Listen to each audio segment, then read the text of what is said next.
इस सृष्टि के आदि गुरु भगवान शिव शिवाजी के चरणों में कोटि कोटि नमन। आप सभी भक्तों और साधकों का आपके ही YouTube चैनल महादेव लव में हार्दिक स्वागत करता हूं। आज के वीडियो का शीर्षक है सहस्त्रार चक्र, सबसे लास्ट चक्र 8वां चक्र। तो चलिए मैं आज आप सभी लोगों को इस 8वें चक्र के बारे में कुछ विशेष बातें बताता हूँ। ये जो शरीर में स्थित 8वां चक्र है, जिसे कि हम सहस्त्रार चक्र कहते हैं, ये इसकी स्थिति परात्परम है। फिर भी इसकी स्थिति शरीर में अनुभव की जा सकती है। जो ये सहस्त्रार चक्र विभिन्न चक्रों के माध्यम से होने वाले आरोहण की समाप्ति है। यह पूर्ण रूप से विकसित चेतना का चरम बिंदु होता है। सहस्त्रार चक्र, सहस्त्रार्थ का अर्थ होता है 1000। इसी कारण से इसे 1000 पंखुड़ियों वाला कमल या सहस्त्र दल कमल कहते हैं। 8 चक्रों में केवल यही सहस्त्रार चक्र ऐसा है जिसमें छिपी हुई शक्ति अनंत होती है। यह चक्र निराकार तथा साकार दोनों है और यह अनुभवातीत होता है। यह चक्र अनुभवातीत होने के कारण यह चक्र निर्विकार है। इस चक्र में शून्यता है। शून्यता होने के कारण यह पूर्ण रूप से रिक्त है। यह चक्र तर्क से परे की वस्तु है। क्यों है तर्क से परे? अब यह प्रश्न उठता है। इसका उत्तर यह है कि तर्क में एक की दूसरे से तुलना की जाती है और इस चक्र की तुलना किसी भी चक्र से नहीं हो सकती।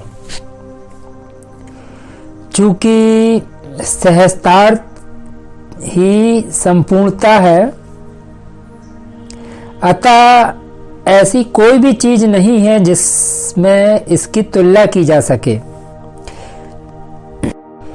यह चक्र चेतना तथा मिलन का पूर्ण बिंदु होता है और योग का यह चरमोत्कर्ष है। जब कुंडलिनी शक्ति सहस्त्रार चक्र तक पहुंचती है तो इसे शिव और शक्ति का मिलन कहा जाता है। इस प्रकार शिव और शक्ति के मिलन से साधक में या सिद्ध में एक विशिष्ट अनुभूति का प्रारंभ होता है। इस मिलन के परिणाम स्वरूप व्यक्ति को आत्मज्ञान की प्राप्ति होती है और साधक की समाधि की अवस्था का प्रारंभ होता है। इस स्थिति में पहुंचने पर व्यक्ति में अपने पराये का ज्ञान सर्वथा मिट जाता है। शिव और शक्ति के मिलन से कुछ भी शेष नहीं रहता, मात्र एक निस्तब्धता का वातावरण रहता है। तब न शक्ति रह जाती है और ना ही शिव रहता है। यह दोनों इस प्रकार एकाकार हो जाते हैं कि यह पहचान पाना भी संभव नहीं होता कि यह एक रूपता दो भिन्न भिन्न शक्तियों का परिणाम है। अनेक योगियों ने इसका वर्णन अलग अलग ढंग से किया है। कुछ ने इसे निर्वाण कहा, जबकि अन्य ने इसे समाधि केवल आत्मज्ञान कहा। पंतजलि का जो योग सूत्र है उसमें कहीं पर भी कुंडलिनी शब्द का प्रयोग नहीं किया गया है, क्योंकि ये ग्रंथ कुंडलिनी योग से स्पष्ट रूप से संबंधित नहीं है। पंतजलि ने 2600 वर्ष पहले जब योग सूत्र लिखा तो यह बुद्ध काल का समय था।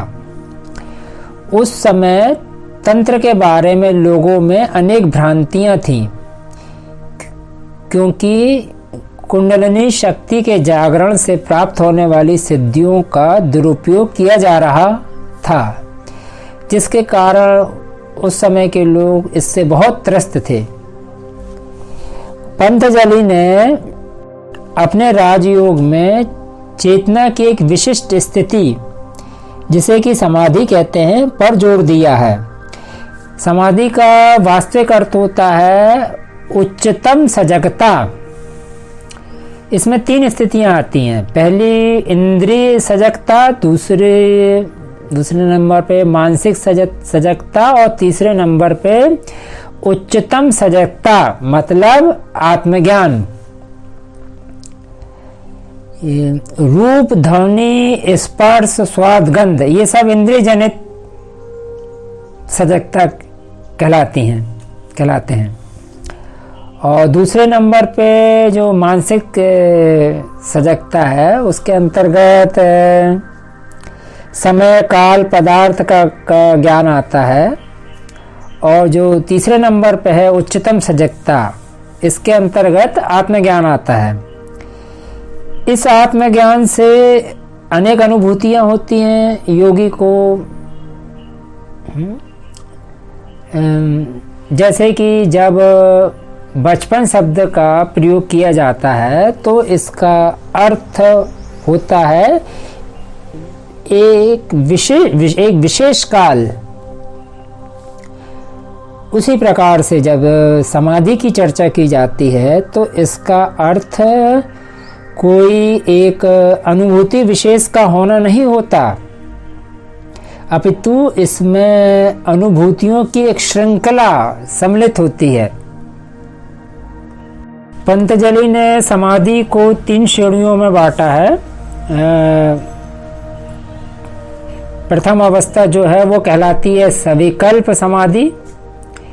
यह जो होती है, यह समाधि की ऐसी अवस्था होती है जिसमें चेतना के स्तर में परिवर्तन होता रहता है।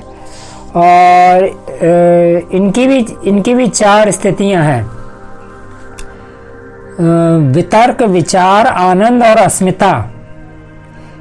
समाधि की जो दूसरी अवस्था है उसको कहते हैं असंप्रज्ञात। इस स्थिति में सजगता का लोप हो जाता है। और जो समाधि की तीसरी अवस्था होती है उसे कहते हैं निर्विकल्पता, जिसमें चित्त पूर्ण रूप से एकाग्र होता है। अब प्रश्न ये उठता है कि ध्यान की किस स्थिति में पहुंचने के पश्चात समाधि का प्रारंभ होता है। तो इसका उत्तर यही है कि इसे निश्चित कर पाना संभव नहीं है। यदि किसी व्यक्ति से यह पूछा जाए कि आपकी युवावस्था का प्रारंभ कब से माना जाए, तो जिस प्रकार से इस प्रश्न की कोई सर्वमान्य व निश्चित परिभाषा नहीं दी जा सकती है, उसी प्रकार से ध्यान से समाधि की स्थिति के प्रारंभ की सीमा रेखा भी निश्चित नहीं की जा सकती। तंत्र में ऐसा कहा गया है कि जब कुंडलिनी शक्ति विभिन्न चक्रों से होते हुए आगे बढ़ती है तो यह संभव है कि इस प्रक्रिया में होने वाली अनुभूतियां उच्च स्तर की या दिव्य ना हो। मूलाधार से आज्ञा चक्र तक साधक के अंदर सजगता का स्तर ऊंचा होने के कारण उच्च अनुभूतियां तो अवश्य होती हैं, परंतु फिर भी व्यक्ति अहम की भावना से मुक्त नहीं होता। मूलाधार चक्र से लेके विशुद्धि चक्र तक अहम की भावना साधक के अंदर बनी ही रहती है। अहम से मुक्ति साधक को तब मिलती है, या ये कहें कि अहम से मुक्ति की प्रक्रिया का प्रारंभ तभी होता है जब कुंडलिनी शक्ति आज्ञा चक्र तक पहुंचती है। तंत्र में सहस्त्रार्थ को ज्ञान का उच्चतम स्तर कहा गया है और पंतजलि के राजयोग में यह उच्चतम स्तर समाधि की स्थिति प्राप्त होती है। परंतु यदि सहस्त्रार्थ तथा निर्विकल्प समाधि की तुलना की जाए तो इससे पता लगता है कि दोनों एक ही हैं। और यदि राजयोग में वर्णित समाधि में होने वाली अनुभूतियों की तुलना कुंडलिनी जागरण में होने वाली अनुभूतियों से की जाए तो दोनों में कोई अंतर नहीं मिलता है। आप सभी लोगों को वीडियो कैसा लगा कमेंट करके बताइएगा। महादेव जी से प्रार्थना है कि महादेव जी आप सभी पर विशेष अपनी कृपा करें, अपना स्नेह दें और अपनी कृपा से आप सभी लोगों का मंगल करें। जय महादेव।